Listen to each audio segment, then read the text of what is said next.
Approvata stamani la finanziaria della Regione Siciliana, è la prima volta che non si va all'esercizio provvisorio dopo 21 anni consecutivi. Botta e risposta tra l'ex sindaco Firetto e l'attuale sindaco Miccichè su un finanziamento perso dal comune di 400.000 euro relativi a una misura di agenda urbana. Cadono le accuse ipotizzate nei confronti dell'imprenditore Moncada di bancarotta, restituiti 6.400.000 euro alla società. Trasmissione ieri della RAI sul rigassificatore a Porto Empedocle che ha visto la presenza di rappresentanti del Movimento per la Sostenibilità Ambientale. Nostra intervista al presidente Alessio Lattuca. La Fortitudo perde ancora in casa contro la capolista Trapani, intervista al capitano Albano Chiarastella, diversi agrigentini premiati a Pergusa sul campionato siciliano di mezza maratona, il Palermo Calcio pronto al mercato di gennaio con diversi acquisti ipotizzati.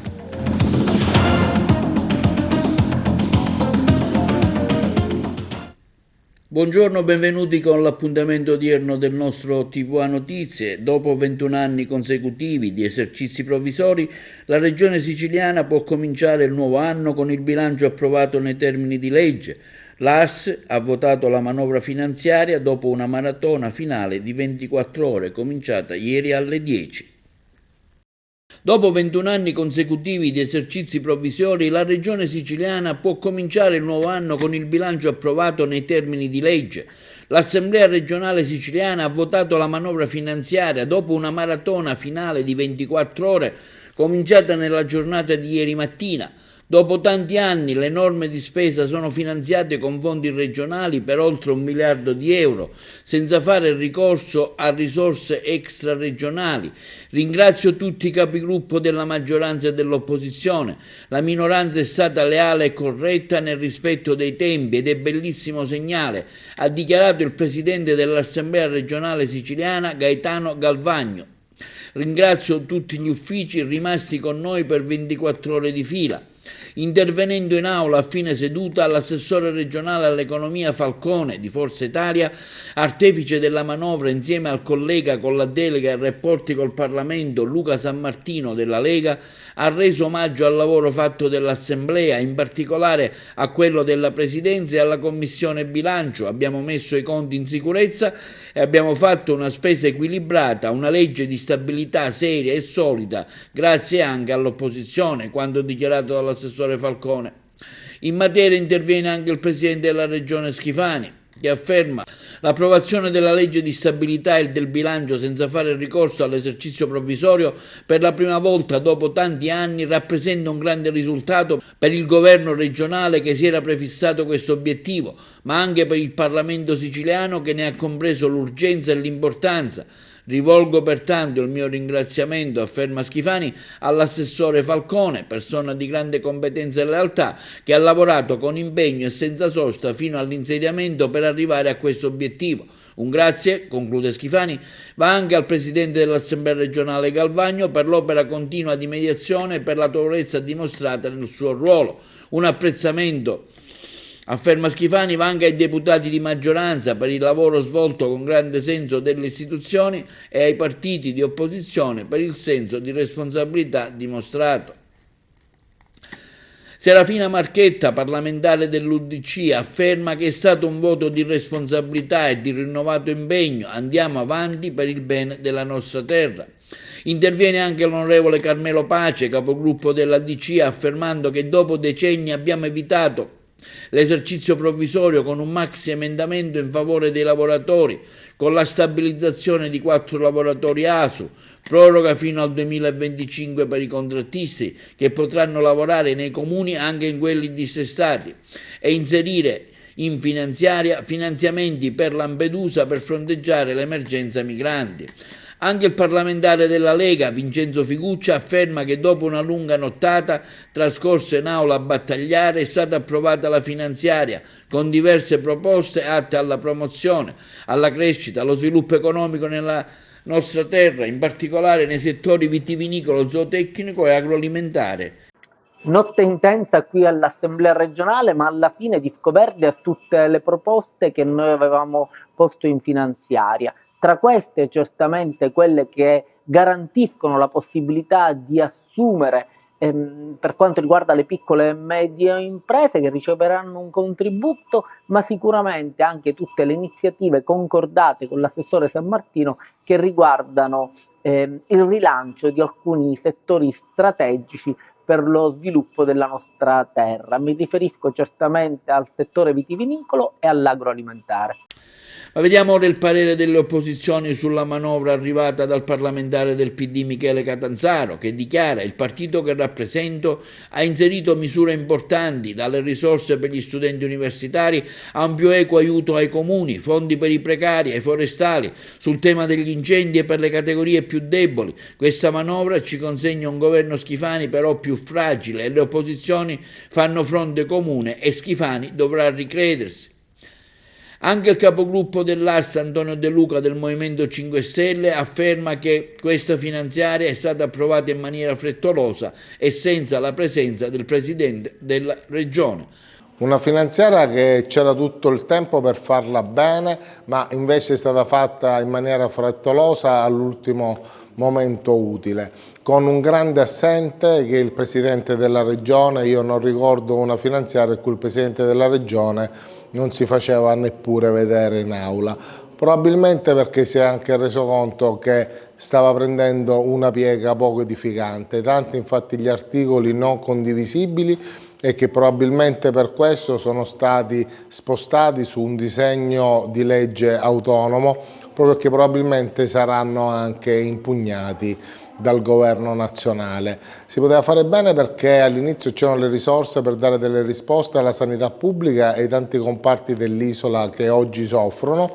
Abbiamo fatto di tutto per migliorare questa finanziaria, in parte ci siamo riusciti, abbiamo inserito fondi per il contrasto alla violenza di genere o misure anti-racket, piuttosto che norme che aiutano i comuni, i lavoratori, gli ASU. Però purtroppo sono rimaste anche tante norme di cui oggettivamente questo governo non può andare orgoglioso. Sulla finanziaria interviene l'onorevole La Rocca Ruvolo: in sicurezza i conti della regione, più 30% di risorse per i comuni diversi, prosegue la parlamentare, i miei emendamenti che portano risorse nell'Agrigentino, così suddivisi: 100 migliaia di euro per i lavoratori di manutenzione straordinaria delle coperture, dell'impianto elettrico e degli interni della chiesa San Francesco di Ribera, 100.000 euro per i lavori di manutenzione straordinaria delle coperture, delle facciate e degli interni dell'immobile delle opere pie e gioielline di Agrigento, 400.000 euro per il rifacimento della strada comunale Covello e il ripristino dei paracarri anello di congiunzione Covello-Contrada Gulfa del comune di Santa Margherita del Belice, 100.000 euro per i lavori di manutenzione straordinaria delle coperture dell'ex seminario minore arcivescovile di Favara, un contributo di 300.000 euro della Regione per il funzionamento del Conservatorio Toscanini di Ribera, un'eccellenza del territorio di essere ulteriormente valorizzata. In Sicilia le donne che hanno subito violenza che ha portato a una deformazione, a uno sfregio permanente del viso e gli orfani di femminicidi potranno essere assunti per chiamata diretta dalla pubblica amministrazione. Questo quanto previsto da una norma della legge stralcio alla finanziaria approvata oggi all'Assemblea regionale siciliana. Persi 400.000 euro per incapacità amministrativa, l'ex sindaco di Agrigento Lillo Firetto punta il dito contro l'amministrazione comunale guidata dal primo cittadino Miccichè, denunciando la perdita di un finanziamento di 400.000 euro destinati ai servizi per il turismo previsti in agenda urbana, il servizio. L'ex sindaco Firetto interviene sulla perdita di un finanziamento di 400.000 euro perché il comune non è stato in grado di rispettare i tempi per la sua attuazione. Sono stati persi 400.000 euro per incapacità amministrativa e quanto scrive in una nota stampa l'ex sindaco di Agrigento Lillo Firetto, che punta il dito contro l'amministrazione comunale. guidata dal sindaco Francesco Miccichè, denunciando la perdita di ben 400.000 euro destinati a servizi per il turismo previsti in agenda urbana. L'ex sindaco di Agrigento, oggi all'opposizione, racconta l'iter del finanziamento perso per motivazioni che l'amministrazione comunale avrebbe fornito. Scrive il sindaco Miccichè alla regione, si rappresenta che questo ente non è nelle condizioni di rispettare i tempi che consentirebbero di poter completare l'azione in parola entro il termine del 31/12/2023 per il carico di lavoro del RUP, che è dirigente di 2 settori. Questa l'imbarazzante motivazione ufficiale, dichiara Firetto. Finisce così nel nulla il finanziamento di circa 398.000 euro destinato a servizi per il turismo previsti nell'agenda urbana. Il dirigente dell'assessorato regionale al turismo Cono, Antonio Catrini, ha firmato la revoca del finanziamento per circa 400.000 euro a valere sull'azione 6.8.3 del POFESR 2014-2020 Agenda Urbana di Agrigento, relativamente al progetto promozione e ottimizzazione dei prodotti turistici specifici integrati per il riposizionamento competitivo della destinazione turistica Agrigento e territori del distretto della Valle dei Templi Infopoint, il cui beneficiario era il comune di Agrigento. Anni di lavoro, di progettazione assistiti dalla regione, di personale impiegato, continua Firetto nella sua nota stampa, non è bastato che fosse in parte tutto già predisposto dalla mia amministrazione. Il danno per incapacità e inerzia del sindaco e presidente del distretto turistico Valle dei Templi Miccichè si riverberà anche sugli oltre 20 comuni dell'area distrettuale turistica. Era prevista l'installazione di pannelli informativi sui monumenti, punti di interesse, l'acquisto di arredi e attrezzature per gli infopoint turistici, la realizzazione di un'app per un importo di circa 50.000 euro, l'adattamento del brand della destinazione turistica, la realizzazione di 5 campagne di comunicazione su più mezzi a supporto del calendario degli eventi per un totale di circa 140.000 euro, realizzazione di contenuti afferenti itinerari e informazioni dei siti di rilevanza turistico-monumentale per 5.000 euro, la realizzazione di 90 minuti di contenuti audiovisivi di vario formato da utilizzare sui vari mezzi di comunicazione. Il 27 giugno scorso il servizio quarto del Dipartimento del Turismo già segnalava che nessun quadro risultava attivato sul sistema Caronte 4 nella sezione relativa all'attuazione degli avanzamenti, pertanto il cronoprogramma procedurale fornito risultava ormai incompatibile con le tempistiche e in mancanza di un riscontro il Dipartimento avrebbe dovuto procedere alla revoca del finanziamento concesso. La nota di risposta del Comune di Agrigento con cui il sindaco allarga le braccia è dell'11 luglio 2023, una notizia che il sindaco non ha ritenuto di dover condividere con la città. Questo quanto affermato dall'ex sindaco di Agrigento, ora capo dell'opposizione, Lilo Firetto. Su quanto diramato dall'ex sindaco Firetto ha prontamente replicato il primo cittadino Francesco Miccichè in questo videomessaggio. Rispondo con sorriso sulle labbra al consigliere Firetto relativamente ai 400.000 euro persi. È vero, li abbiamo persi. Gli uffici si sono impegnati, infatti, per finanziamenti più ingenti e più importanti. Perché non parlate di quello che è arrivato in denaro ad Agrigento, ai miei concittadini? Un fiume di denaro. In questi 3 anni l'amministrazione Miccichè, che tu, caro, definisci incompetente, ha fatto arrivare e documentati 140 milioni di euro per la nostra città, ivi compresa anche la rete idrica, che nessuno mai c'era riuscito, era tutto bloccato.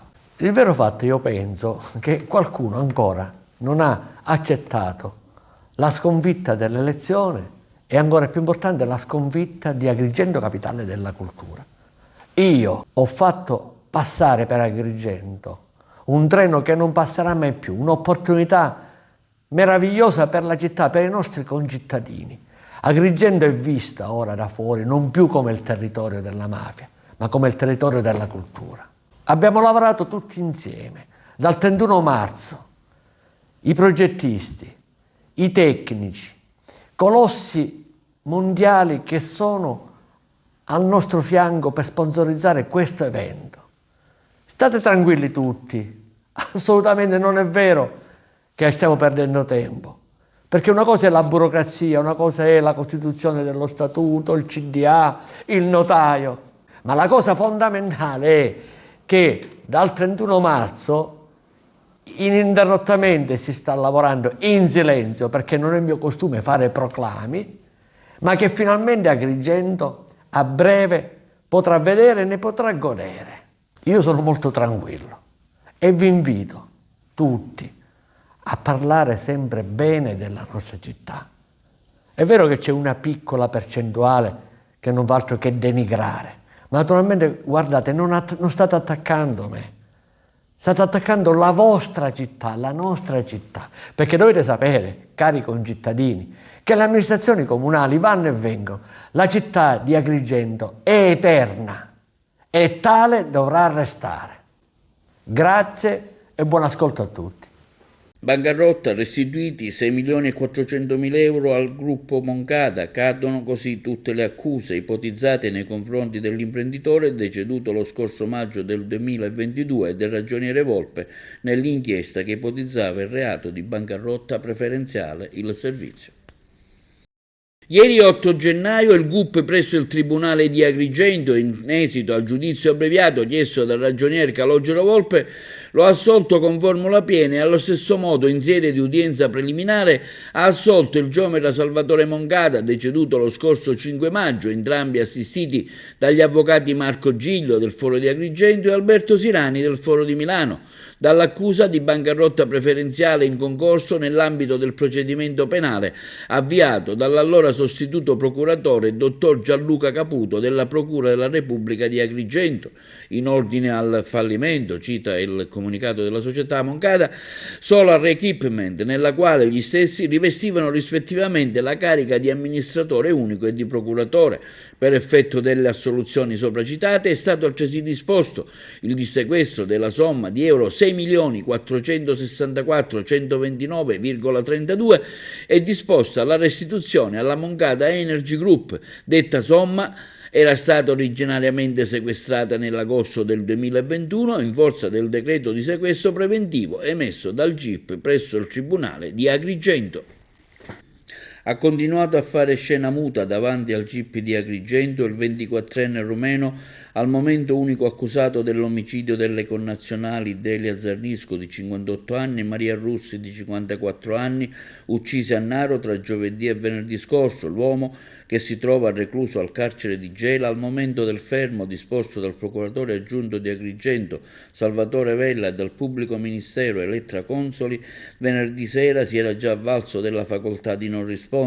Si rimane adesso in attesa di conoscere la decisione del giudice per le indagini preliminari. Ulteriori accertamenti saranno fatti mercoledì dal RIS di Messina.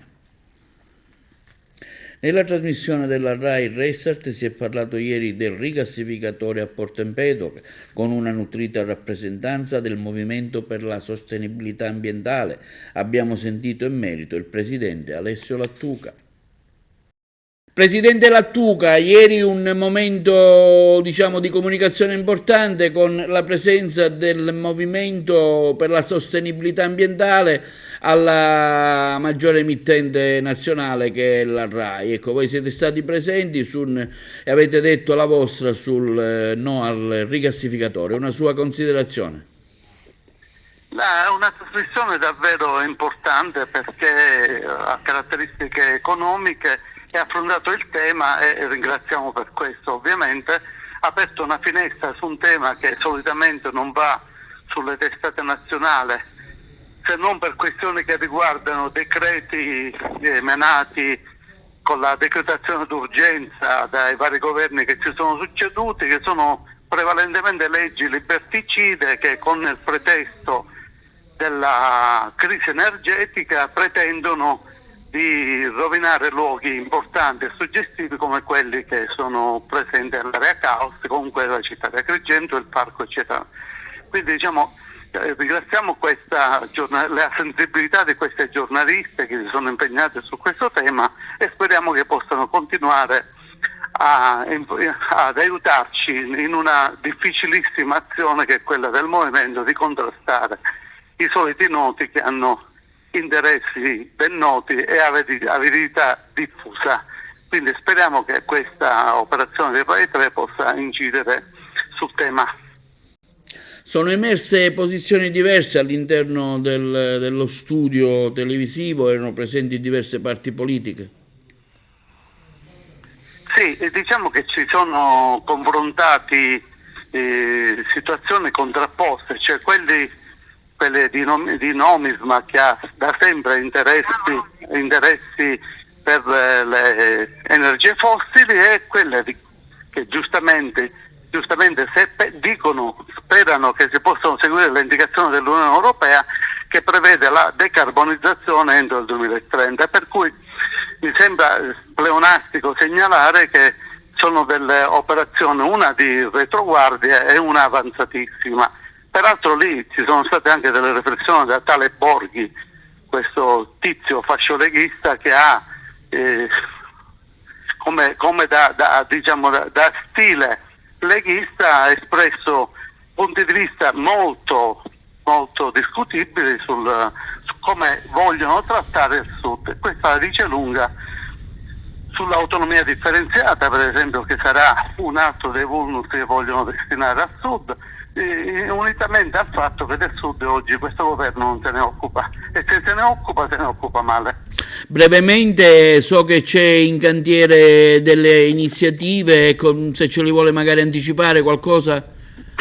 Noi stiamo predisponendo ricorso all'ultimo decreto emanato alla Regione Siciliana, che non voglio definire perché insomma si definisce da solo, con il quale l'assessore all'energia Di Mauro ha riservato a Nuova Energia Enel, una società fittizia, una società veicolo acquistata da Enel per fare il rigassificatore, e gli ha dato una proroga di 70 mesi a un impianto che non è mai iniziato. Quindi le proroghe di solito si danno quando si iniziano i processi. Questo rigassificatore non esiste, non c'è nessun cantiere, non è mai iniziato, però la Regione Siciliana ha dato una proroga di 70 mesi con l'utilizzo improprio di una lettera scritta di autorizzazione che dal sovrintendente Rinaldi, che noi stiamo stigmatizzando profondamente perché è un'interpretazione libera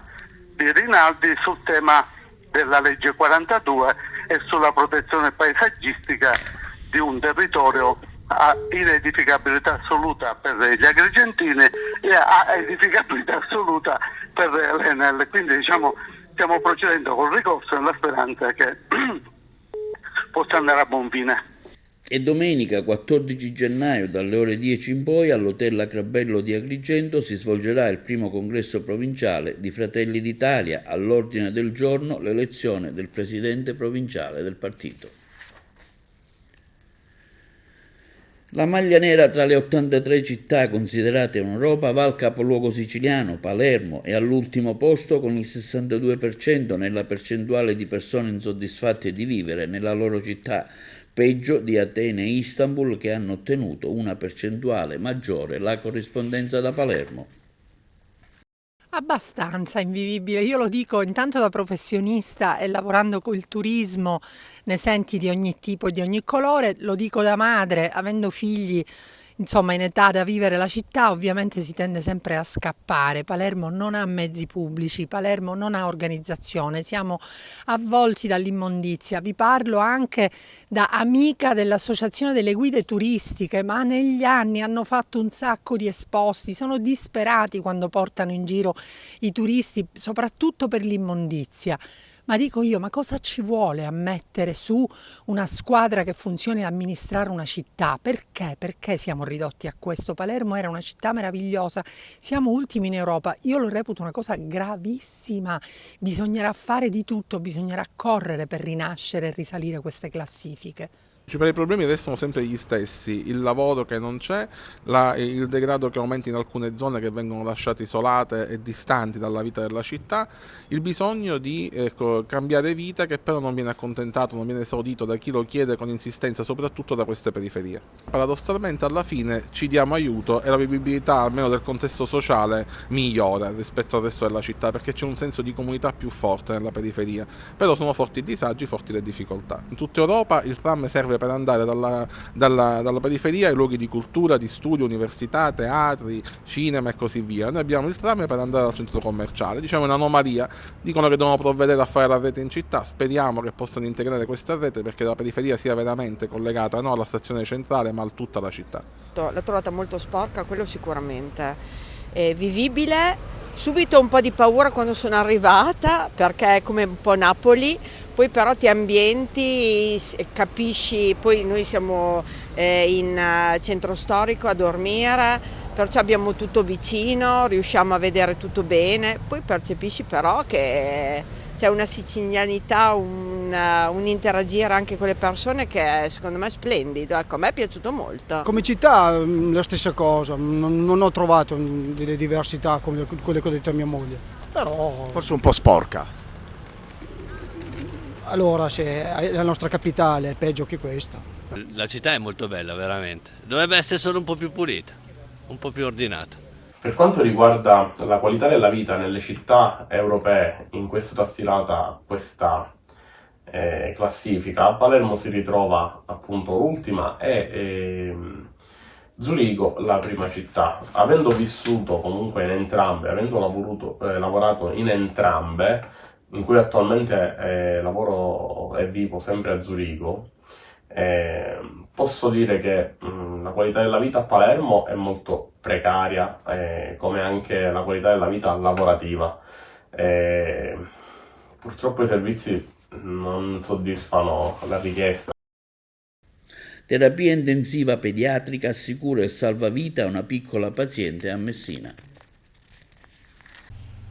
Un lavoro di equipe e sinergia, quello che ha permesso nei giorni scorsi di stabilizzare e salvare una bimba di 6 anni arrivata in gravi condizioni presso la terapia intensiva pediatrica dell'ospedale Gaetano Martino di Messina. Giunta in situazioni critiche a causa di una rara malattia congenita del sistema immunitario, la piccola è stata subito assistita dall'equipe della terapia intensiva pediatrica guidata dalla professoressa Eloisia Gitto. La paziente, spiega la professoressa Gitto, è giunta alla nostra osservazione da acireale con una disfunzione multiorgano con un altissimo rischio per la vita.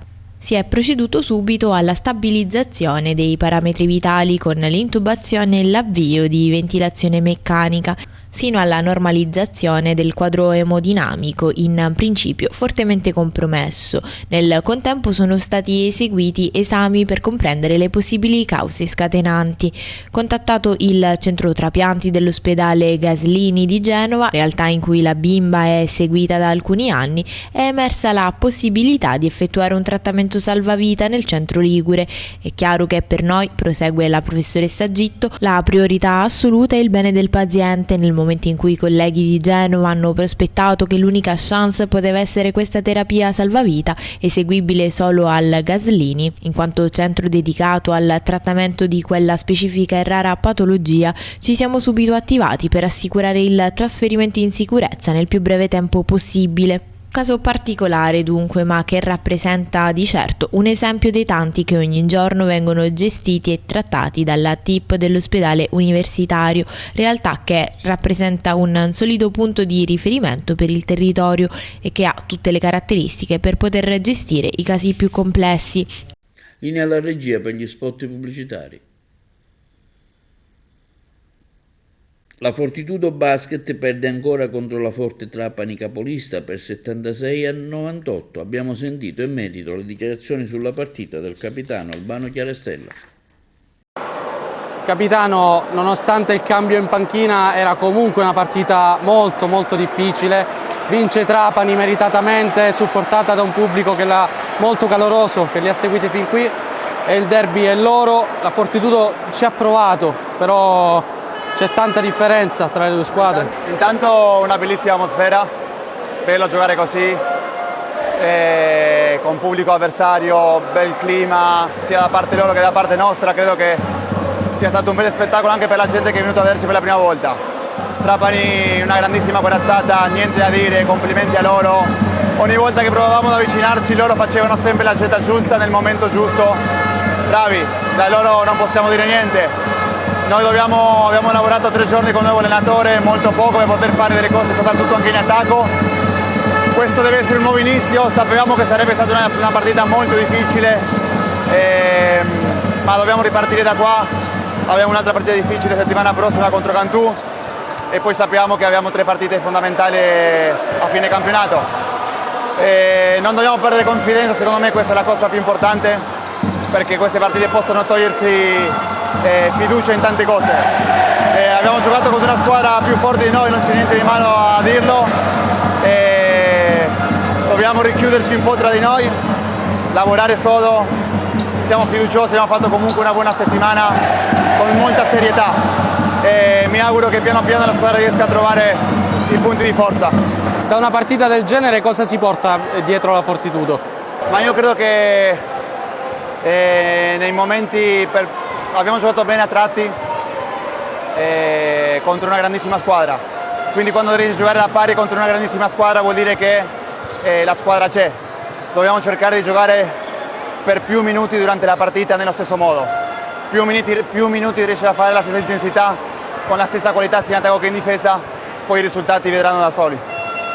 E si è svolta in un noto locale sul lago di Pergusa, in provincia di Enna, la cerimonia di premiazione del campionato siciliano di mezza maratona, 21 km di corsa che per l'anno 2023 si è disputato in 8 città siciliane, tra cui Agrigento.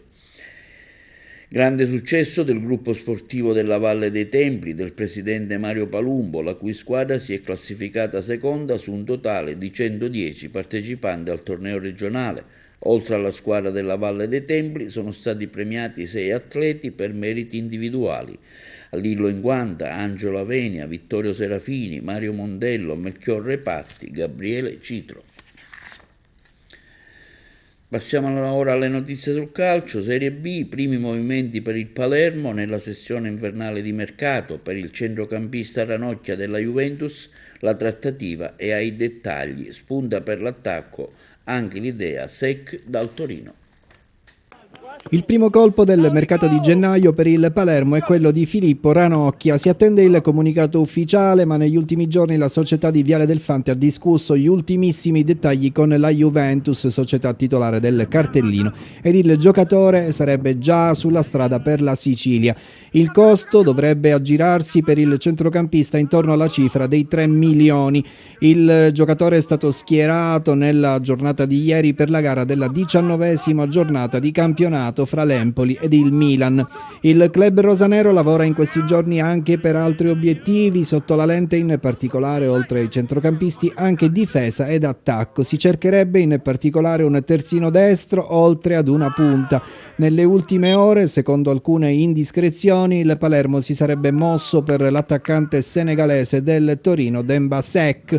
Il giocatore era già finito sui radar dei rosanero già nell'ultimo mercato estivo, ma non se ne fece nulla. 22 anni, il ragazzo, un jolly per l'intero settore d'attacco, potrebbe approdare in Sicilia con la formula del prestito, ma non si esclude la cessione definitiva da parte del Torino. Sulla lista dei possibili acquisti rimane anche Andrea Cistana del Brescia, mentre nel mercato in uscita si continuano a valutare le posizioni di Edoardo Soleri, richiesto da Modena e Pisa, oltre che di Nicola Valente, che ha suscitato fra le altre anche l'interesse del Catania. E questo è tutto per oggi, vi diamo appuntamento alle prossime edizioni del nostro telegiornale e vi auguriamo una buona serata.